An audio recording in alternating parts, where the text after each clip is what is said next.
Hello, what's up mga ka-baby out? This is your midwife Grace of Entrusted Hands Birthing Station. And I hope everyone is doing great today. Ngayon, pag-usapan naman natin, yung mga reasons kung bakit nasi-CS si mommy. Ano ba yung mga kino-consider ng ating mga OB bago sila mag-go through ng C-section? So if you wanna know the answer about that question, huwag mo munang i-skip ang video na to. Panoorin mo muna siya ng buo, baka sakaling nasagot ko na yung tanong mo. So, ano nga ba yung mga kino-consider ng ating mga OB, no? Pagdating sa C-section. Kasi, kung naalala nyo, nag-upload ako ng video before ng mga benefits ng nanganganak ng normal.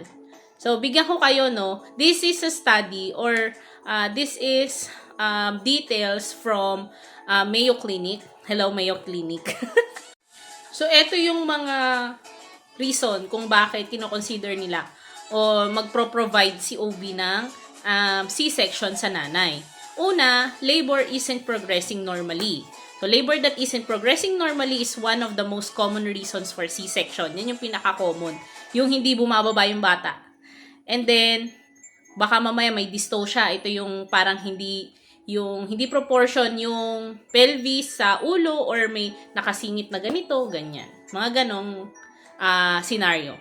Then, issues with labor progression include prolonged first stage of labor and then the dilatation and opening of the cervix or prolonged second stage. This is the time when you are pushing, Yung kahit nagpo-push ka na, umiiri ka na ng bongga, ayaw pa rin niyang lumabas. So, dun yung isang reason kung bakit ka masi-CS. The other thing is that the baby is in distress o yung bumababa na yung heartbeat ng baby, Yun yung nakakatakot eh. Kaya nagde-decide ang ating mga OB na isi-section ka na. Yung heartbeat niya bumibilis or bumababa. Ganon. Yun yung distress na tinatawag natin. The other thing is that the baby or babies are in unusual position. Ito yung breech na tinatawag natin. Common na tinatawag natin na breech. Yung nauuna yung paa, nauuna yung puwet, nauuna yung balikat, nauuna yung siko. So, doon natin kino-consider na kailangan na ni mommy ng C-section. Ano pa ba? The other one is that kung meron silang problema sa placenta. Ano ba yung mga problema sa placenta? Baka mamaya yung placenta naman yung nauunang lumalabas, Yun yung tinatawag nating previa. O yung minsan yun yung nakasobrang takip na sa cervical os. Yung cervix kasi dyan dumadaan yung bata. Baka nakatakip na. Or meron tayong premature na paghiwalay ng inunan. So, kapag kasi naunang matanggal yung inunan tapos nasa loob pa yung bata, magkakaroon tayo ng problema. Yun, mga ganong problema. Tapos, yung prolapse na umbilical cord, this C-section might be recommended if a loop of umbilical cord is nakaano dito or merong nakabara doon sa cervical os natin, dito sa cervix. Ganyan kasi itsura ng cervix natin, ganyan. Baka nakaharang siya doon. So, hindi ka talaga makakaire. Kasi pag naipit yun, hindi makakahinga yung baby. Ayan. And then lastly, there's a health concern. So, ano ba yung mga health concerns natin? Yung tumataas yung BP, nahihirapang huminga, nag-i-spike yung sugar during the labor and all. Yun. Nagde-decide ng ating mga OB na isi-section si mommy pag mga ganyang. Ito pala yung pinaka-last, Kapag ka ikaw is may history ka na talaga ng C-section, kailangan mo talagang i-CS na. So, recommended talaga siya. There is possibility although na makakapag-normal delivery ka after C-section, given na marami silang kino-consider dyan. So, I will create a separate video para dun sa VBAC nating sinasabi. Yan yung vaginal delivery after C-section. Yan yung VBAC nating tinatawag. So, yung mga iba naman na mga mommies, nagde-decide lang na magpa-CS o kinakausap nila yung ating mga OB, nagde-decide sila to prevent the complications of vaginal birth, or they might want to plan a date or time of delivery.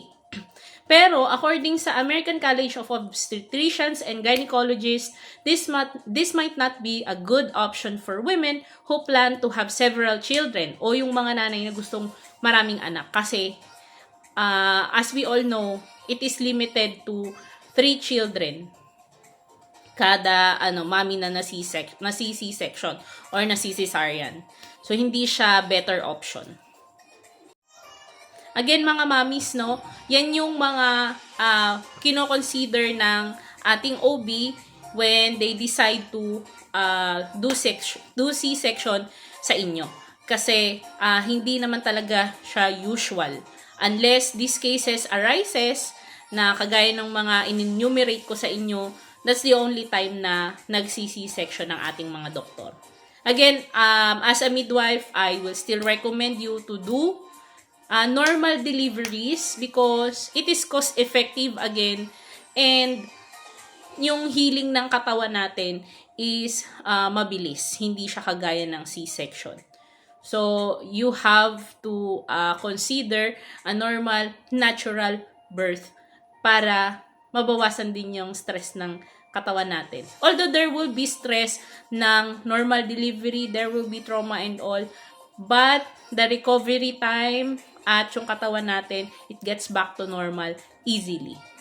So, if may mga tanong ka pa at sana nasagot ko ang tanong mo sa video na ito, mag-post ka lang ng comment dito or post your comment here dito sa ating video. At kung nagustuhan mo ang video natin na to, paki-heart na lang ang ating video. Andyan yung heart icon. Please click. And also, para hindi ka mahuli sa mga updates natin dito sa ating mga videos, you can hit the plus sign. Pa-follow na rin po ako. Again, this is your midwife Grace of Entrusted Hands Birthing Station. We provide you with quality maternal care. Hanggang sa susunod mga ka-baby out, see you and take care. Bye-bye!